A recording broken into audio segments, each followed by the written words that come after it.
Les damos la bienvenida a este podcast para la clase de Teorías del Poder. Nosotras somos María Camila Avellaneda, Laura García, Silvia Gómez y quien les habla, Camila Martín, y somos estudiantes de la Universidad Nacional de Colombia.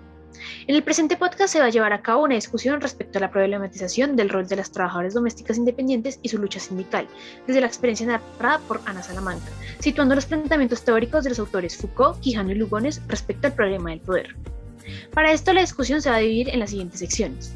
Primero hablaremos de Ana Salamanca y su experiencia personal dentro del trabajo doméstico o de cuidado y cómo a partir de este se ha abanderado de la lucha sindical de las mujeres trabajadoras. Segundo, en 3 apartados se van a exponer los planteamientos teóricos de los autores Foucault, Quijano y Lugones para problematizar desde distintas perspectivas de la concepción de poder el rol de las trabajadoras domésticas. En esta primera sección vamos a hablar de Ana Salamanca. ¿Quién es Ana Salamanca? Ana Salamanca es una líder sindical perteneciente al Sindicato de Trabajadoras del Hogar Independientes, Sintraín. Ana nos cuenta que perdió a su esposo y tuvo que hacerse cargo de su hijo. Por esta razón tuvo que abandonar su carrera profesional y acudir a otros medios para poder mantener a su familia. Ana optó por el trabajo doméstico y ha trabajado en esto desde hace más de 25 años. A partir de su experiencia, Ana enfatiza en ciertas problemáticas que se dan en el ámbito laboral, social y económico de las mujeres que participan en las labores del cuidado y domésticas, como la invisibilización del trabajo doméstico, la no remuneración y la falta de garantías laborales para quienes ejercen estas labores. Menciona también la falta de reconocimiento que se le da a las trabajadoras domésticas y a la labor como tal, y que por esta razón se les ha dejado de lado e invisibilizado a lo largo de la historia. La lucha que ha llevado a cabo Ana desde su participación en Sintraín busca el reconocimiento del trabajo doméstico y de quienes lo ejercen como trabajadoras, para que éstas puedan estar sujetas a los derechos y deberes en el mundo laboral, sean reconocidas como parte importante de la dinámica económica del país y tengan acceso a las garantías laborales tales como afiliación a riesgos laborales y fondo de pensiones. Ana también resalta la importancia de la profesionalización de las mujeres en el trabajo doméstico, así como la redistribución de las labores del cuidado en sus propios hogares y la reorganización del cuidado. Ana dice que las mujeres somos cuidadoras desde que nacemos y a lo largo de nuestra vida nos hemos dedicado a cuidar de quienes nos rodean y además del entorno en el que vivimos. Para complementar esto, retomamos a Paola Moreno, quien menciona que el cuidado y la sobrevivencia de la especie humana ha estado ligado desde siempre al cuidado por parte de las mujeres y a esto se le suma el cuidado medioambiental. Paola expone el concepto de ecofeminismo, el cual busca resaltar la importancia de las mujeres que han cuidado siempre quienes les rodean, como sus esposos, hijos, padres, hermanos y al territorio en el que viven. El cuidado es individual, colectivo y territorial. Además sostiene que el capitalismo se sostiene gracias a la explotación del trabajo no remunerado de las mujeres y también a la explotación de la naturaleza.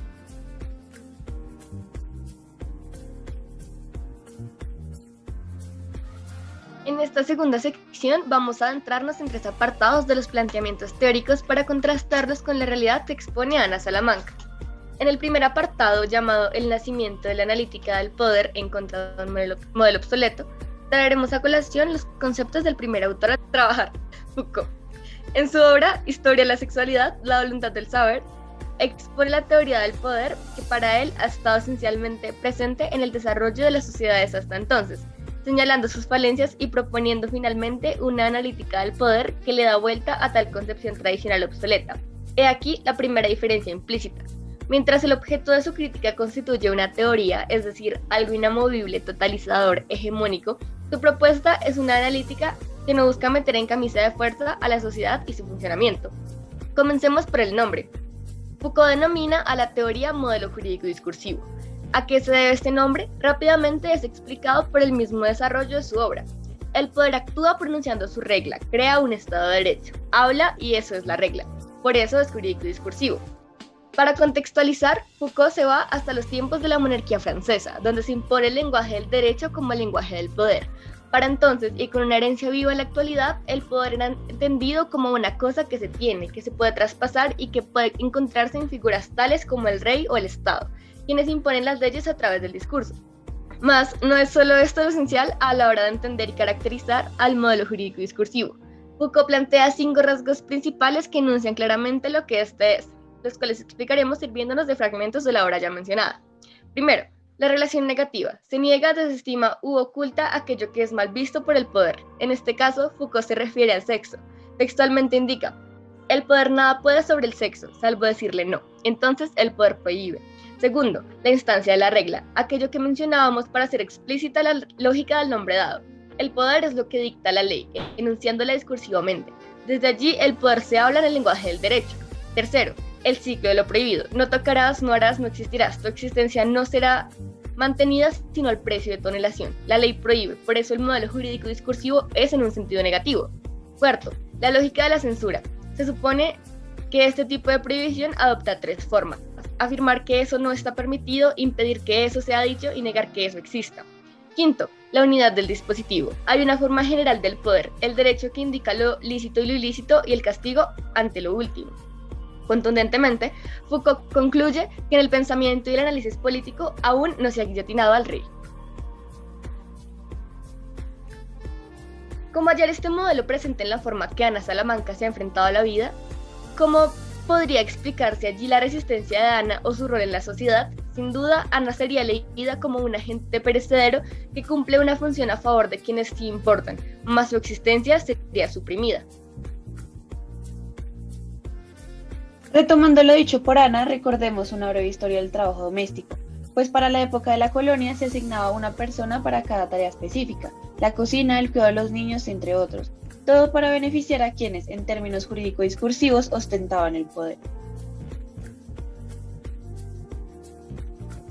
Es insuficiente tal teoría para explicar la multiplicidad de aspectos que entran en juego a la hora de entender y explicar la vida de Ana, y con ella una forma de ver la realidad de las trabajadoras domésticas y del cuidado, abandonadas por el Estado con la etiqueta puesta de la independencia. No cabe tampoco en este discurso una figura tal como los sindicatos. Quédate escuchándonos, más adelante desarrollaremos este punto.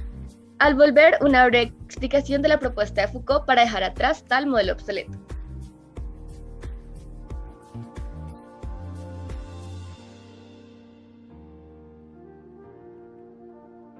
Luego de la crítica al modelo jurídico discursivo, Foucault nos propone, retomando a Maquiavelo, dejar de lado al príncipe y descifrar los mecanismos de poder a partir de una estrategia inmanente en las relaciones de fuerza. A esta analítica del poder, Foucault lo denomina modelo bélico o estratégico. Propone ya no ver el poder como una determinación discursiva en las leyes o como una potencia que ostentan los estados o ciertas instituciones, sino desde la perspectiva de la guerra. Explica que las relaciones sociales son definidas por el conflicto, las relaciones de fuerza. El poder entonces es enfrentamiento, la relación entre las fuerzas que chocan. Foucault plantea que ninguna acción humana puede ser pensada fuera del interés estratégico, como las acciones son resultado de la voluntad, son relaciones estratégicas. Vale la pena aclarar que cuando Foucault habla de la voluntad no quiere decir que las personas toman decisiones individuales indistintamente, sino que éstas responden a unos intereses concretos. Foucault señala reglas para hablar de su modelo que se sirve llamar prescripciones de prudencia. Primera, la regla de inmanencia, que indica la inexistencia de algún tipo de dominio superior determinado y determinante, de parte de focos locales de poder saber. Segunda, la regla de las variaciones continuas. Las relaciones de poder saber no son formas establecidas, sino esquemas de constantes modificaciones en juego. Tercera, la regla del doble condicionamiento. Los focos locales hacen parte de un encadenamiento que forma las estrategias de conjunto, y a su vez, las estrategias de conjunto solo podrían, aunque no siempre tienen que, alcanzar efectos globales cuando están anclados a focos locales. Y cuarta, la regla de la polivalencia táctica de los discursos. Donde hay poder, hay resistencia. En otras palabras, el poder es planteado por Foucault no inscrito esencialmente en el Estado y sus aparatos ni centrado en la prohibición, sino en el control y la normalización. Pensar en el poder sin el rey, en sus propias palabras. Es innovador en tanto que las relaciones de poder aquí no están dictaminadas por lógicas ajenas a las propias técnicas que se ponen en juego. El éxito de las técnicas depende de la estrategia, y la estrategia no necesariamente debe producir resultados que abarquen a la sociedad en conjunto, aunque puede ocurrir. Finalmente se concluye por ende que no estamos frente al poder o estrictamente determinados por él, estamos en él, y porque resistimos, este existe. Incluso entonces, resistir se entiende como una cuestión técnica, que funciona en tanto que la estrategia sea tan o más eficaz que la del poder al que se resiste. Al contrastar el modelo bélico estratégico de Foucault con las narraciones de Ana, evidenciamos que este sí nos otorga las herramientas idóneas para analizar el problema del poder. Las trabajadoras domésticas no son simplemente lo que el modelo de la lucha de clases o la hegemonía define como mujer. precarizada. Ana es además madre soltera, viuda y pronto punto esencial de la resistencia en contra del sistema capitalista al que debe hacerle juego entrando en sus dinámicas de explotación al ser dominada por la violencia del hambre, que simbólicamente explica las necesidades que la orillan a que su voluntad sea vender su fuerza de trabajo, puesto que en el capitalismo si no trabajas, no vives. Adicionando que si Ana no trabaja y no se sacrifica, como ella misma lo indica, no puede sacar adelante a sus hijos. Puede la conciencia de Ana de todo lo anterior, su resistencia del sistema que presiona para explotarla y su trabajo como líder sindical, no alterar a la sociedad en su conjunto, pero justamente no tiene que hacerlo. Ya con su existencia en resistencia, está inmersa en el juego del poder donde ella hoy puede mirar atrás y sentirse satisfecha con la estrategia vital que diseñó para salir adelante en la sociedad hostil. Ese es su rol en el poder, existe porque resiste.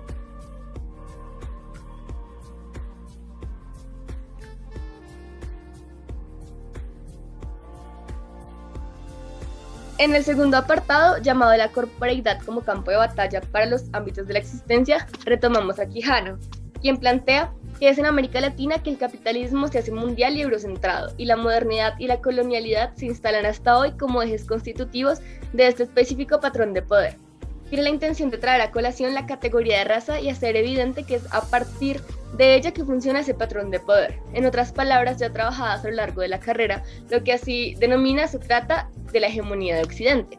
Para continuar hablando de patrón de poder, Quijano se detiene a definir el poder, y cito, como un espacio y una malla de relaciones sociales de explotación, dominación, conflicto, articuladas básicamente en función y en torno a la disputa por el control de los siguientes ámbitos de la existencia social: el trabajo, la naturaleza, el sexo, la subjetividad e intersubjetividad y la autoridad y sus instrumentos de coerción en particular para asegurar la reproducción de ese patrón de relaciones sociales y regular sus cambios.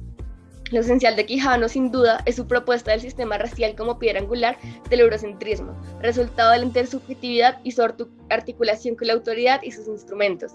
Explica que, pese a no existir determinaciones reales para dividir el trabajo o clasificar a las gentes en superiores o inferiores basándose en los fenotipos, los europeos logran construir todo un patrón de poder basado en tal fantasía. Problematiza que a partir de Europa hacia los demás territorios de gentes no blancas, las diversas sociedades apropiaron el sistema racial y adjudicaron características más o menos negativas y roles en la sociedad según los fenotipos y su cercanía a la hegemonía blanca.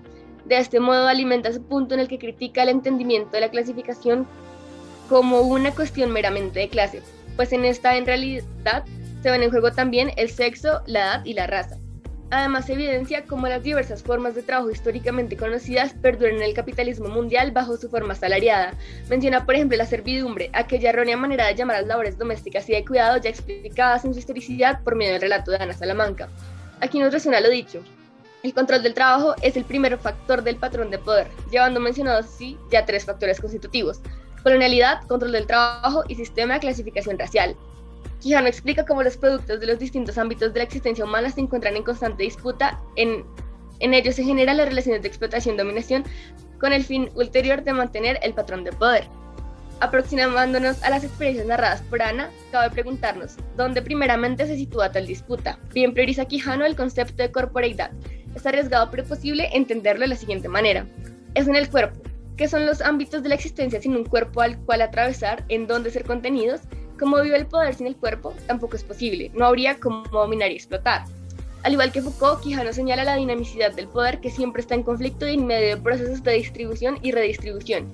Es justo esto lo que ocurre, por ejemplo, cuando Ana y las trabajadoras domésticas independientes deciden organizarse en sindicatos y resistir en una sociedad que no las lee como debería y que por ende no les satisface sus deseos y necesidades. Resultan lógicos los ámbitos de la existencia trabajados por Quijano a la hora de contrastarlos con las experiencias narradas por Ana. En efecto, Ana como cuerpo sexuado que indica su rol femenino en la sociedad relacionado, como ella misma indica, a las labores de cuidado, significa un primer campo, no en un sentido jerárquico, de dominación y explotación. Se domina y explota a las mujeres para que cuiden y sostengan a la sociedad, porque sin cuidado no hay vida. Luego, Ana, ante la necesidad de alimentarse y alimentar labores también de cuidado, vende su fuerza de trabajo, segundo ámbito de la existencia, que se relaciona con la naturaleza, pues es sobre ella que se ejerce la fuerza de trabajo para obtener alimentación y lo necesario en general para su vida y la de sus hijos. ¿Cómo vende su fuerza de trabajo? Bajo las mismas lógicas. Si es mujer, puede entrar al mercado laboral para satisfacer las necesidades de cuidado en las casas de familia. ¿Y por qué puede hacer esto? Aquí está el cuarto ámbito, la intersubjetividad, que ha puesto como discurso hegemónico a las mujeres a desempeñar tales labores. Cuando Ana sintió quedarse sin nada, la sociedad le dijo que le quedaba lo que por esencia, entre comillas, tenía, y así caminó hacia la explotación de su fuerza. En lo verdaderamente justo, una mujer en su situación debería haber encontrado apoyo en la sociedad que la rodeaba, pero el hambre, que es una violencia que ejerce igual el Estado para dominar, la encaminó de nuevo, indicamos, a trabajar. Todo es una interconexión que, pese a significar resistencia para Ana y para las trabajadoras domésticas, termina por hacerle juego al patrón de poder, tanto así que incluso pareciendo tan evidente se ha de disputar hasta el derecho a ser llamadas pertenecientes a la clase trabajadora. Teniendo claras estas aproximaciones, continuamos hacia el tercer bloque teórico de este podcast, conversando acerca de María Lugones para llegar por fin a la discusión general de las teorías.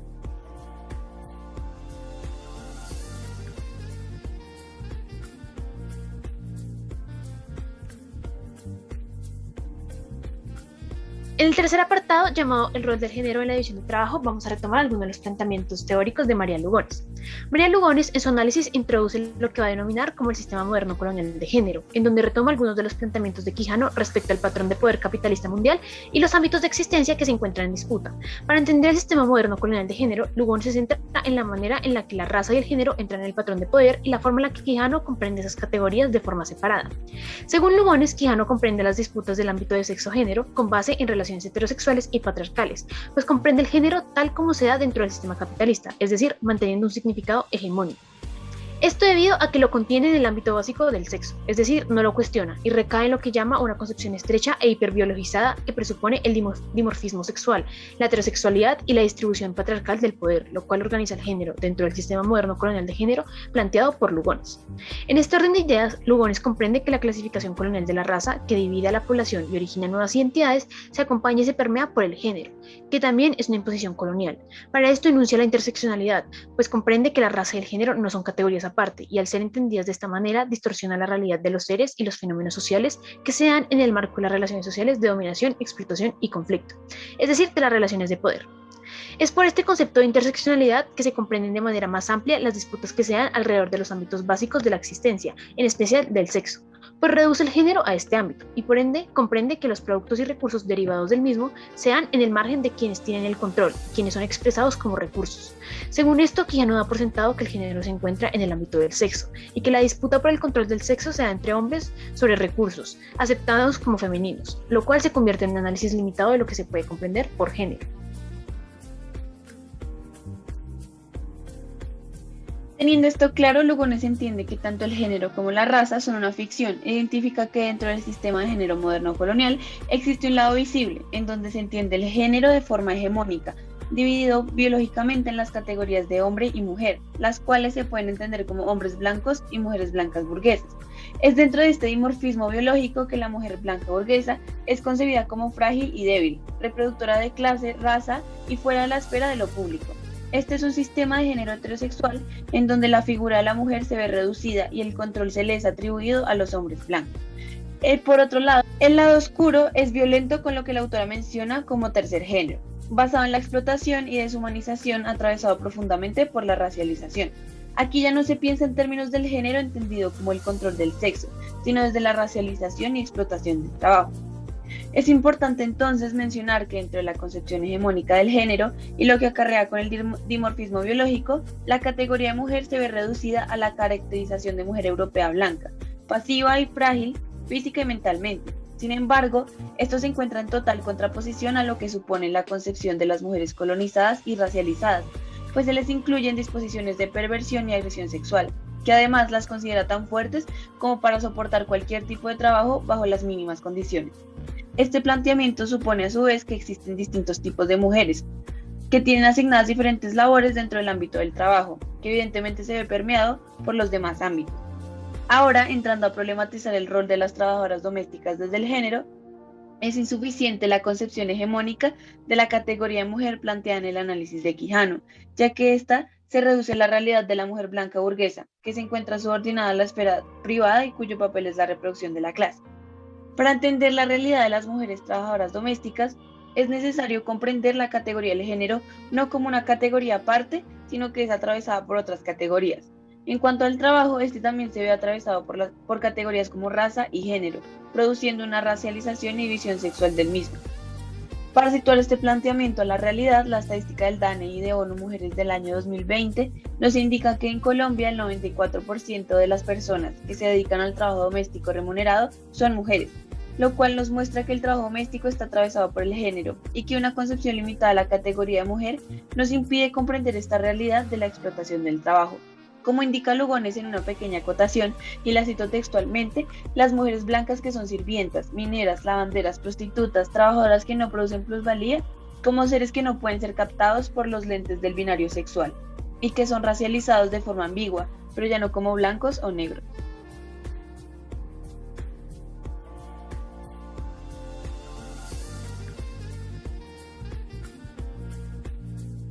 Traemos con nosotras una propuesta de articulación para los tres autores trabajados. El modelo jurídico discursivo trabajado por Foucault contiene en sí mismo el entendimiento del mundo en un sentido eurocéntrico, con grandes discursos obsoletos, característica que denuncia Quijano, y además para sorpresa de nadie, con una mirada enteramente patriarcal y indiferente a las violencias efectuadas contra las mujeres, especialmente aquellas racializadas, como denuncia Lugones. Además, las relaciones no paran allí. Que el Estado subordine a las anahembras a favor de los anamachos y que las mujeres sean leídas como cuerpos que no tienen pene, como rescata Lugones, ¿no tiene acaso relación con el eurocentrismo? Desde distintas perspectivas, los tres autores terminan por hallar engranajes de la misma máquina oxidada a la hegemonía occidental. También, los tres, en vista de tan extensa problemática, proponen un sistema de soluciones. Foucault con su modelo bélico o estratégico, Quijano con la decolonialidad, el desmonte de las subjetividades arbitrariamente impuestas como sistemas de valores y como patrón de poder, y devolviéndole, y cito, a las gentes mismas de modo directo e inmediato el control de las instancias básicas de su existencia social: trabajo, sexo, subjetividad y autoridad. Y Lugones con la interseccionalidad, cuestionando además de dónde vienen, por ejemplo, las configuraciones de tales ámbitos de la existencia de Quijano, entendiéndolos como anteriores a las relaciones de poder. ¿Cómo llevar a la realidad de Ana estos discursos transformadores? La sociedad en su conjunto le debe a las mujeres el reconocimiento de las labores de cuidado como un trabajo, tanto cuando es remunerado como cuando ocurren las dinámicas familiares, y no solo en tales términos, sino ampliando la lectura a las mujeres diferenciadas según la racialización como partícipes activas y transformadoras de la malla del poder, donde es necesario dirigir la voluntad hacia la resistencia, porque en estas dinámicas aún hegemónicas no hay otra forma de sobrevivir.